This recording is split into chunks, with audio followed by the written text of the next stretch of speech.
इस खबर पर और जानकारी देने के लिए हमारे साथ हमारे रिपोर्टर प्रशांत जुड़ चुके हैं। प्रशांत, क्या अपडेट है? जो लोग वोट देने नहीं पहुंचे हैं उनके पीछे की क्या जानकारी सामने आ रही है?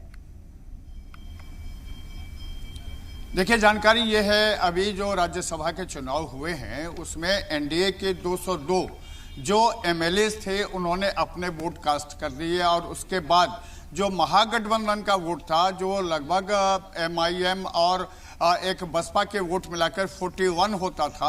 उसमें से लगभग 4 विधायक वोट कास्ट करने नहीं पहुंचे, जिसमें 3 विधायक, एक तो वाल्मीकि नगर से सुरेंद्र कुशवाहा, फारबिसगंज से मनोज विश्वास, उसके बाद मनिहारी से मनोहर सिंह और इसके अलावा जो ढाका विधानसभा सीट है वहां से आरजेडी के जो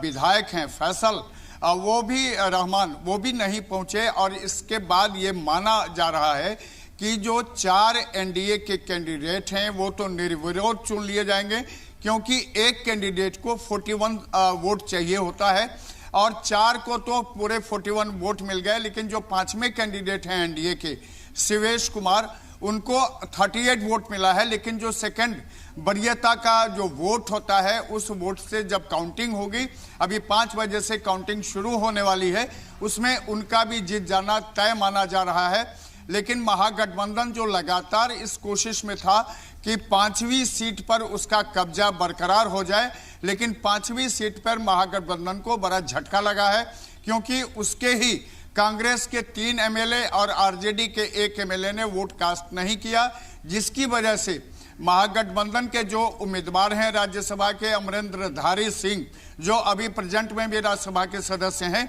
उनकी जीत जो है वो अब नहीं होने की स्थिति में है, क्योंकि जो सेकंड वरीयता का वोट है उस सेकंड वरीयता का वोट, सर्वाधिक वोट शिवेश कुमार को, एनडीए कैंडिडेट को मिलने वाला है। और इसकी वजह से 5 सीट पर अब ये तय माने जाने लगा है कि अब एनडीए की जीत होगी इसमें। और शाम 6 बजे के बाद जब इलेक्शन कमीशन ऑफ इंडिया की तरफ से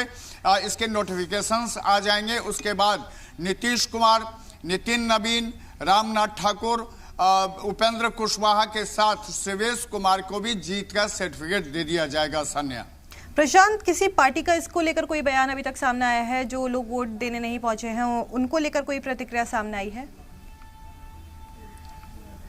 देखिए, आज सुबह से महागठबंधन के लोग अपने इन 4 विधायकों से संपर्क साधने की कोशिश में थे और सीधी बात बताएं आपको तो पिछले 1 दिन पहले से ही उनसे संपर्क साधने की कोशिश हो रही थी, लेकिन इन 4 लोगों के मोबाइल पर कोई संपर्क नहीं हो पाया। और कल जब दोपहर बाद से शाम से पटना के पनास होटल में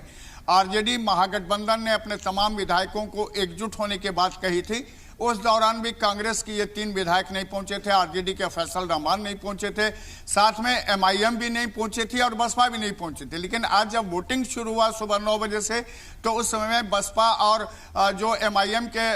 5 लोग थे वो तमाम तो वहां पहुंच गए। लेकिन कांग्रेस के 3 विधायक, जिसमें आपने को बताया कि वाल्मीकि नगर, फारबिसगंज और मनिहारी सीट से जो विधायक हैं वो वहां पर नहीं पहुंच पाए, साथ में जो ढाका के फैसल रहमान हैं आरजेडी वो भी नहीं पहुंचे। इसके पीछे का तर्क ये माना जाता है कि ये 4 लोग नाराज चल रहे थे अपने महागठबंधन से और उनका ये मानना था कि अभी 5वें उम्मीदवार को उतारने की कोई जरूरत नहीं थी और जिस पार्टी से चुनाव के दौरान उनका समझौता नहीं हुआ उससे अगर आप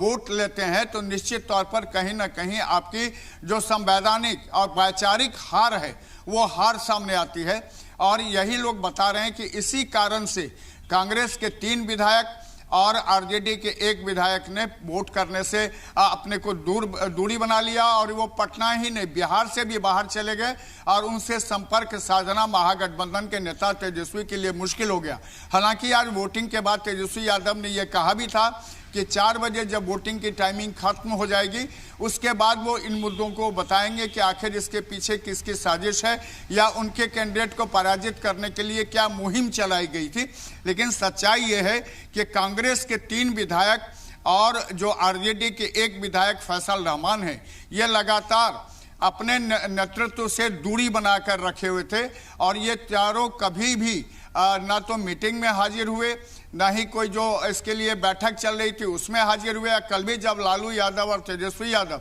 अपने विधायकों को संबोधित कर रहे थे महागठबंधन के, उस दौरान भी ये लोग उसमें सम्मिलित नहीं हुए थे। और तभी ये मान लिया गया था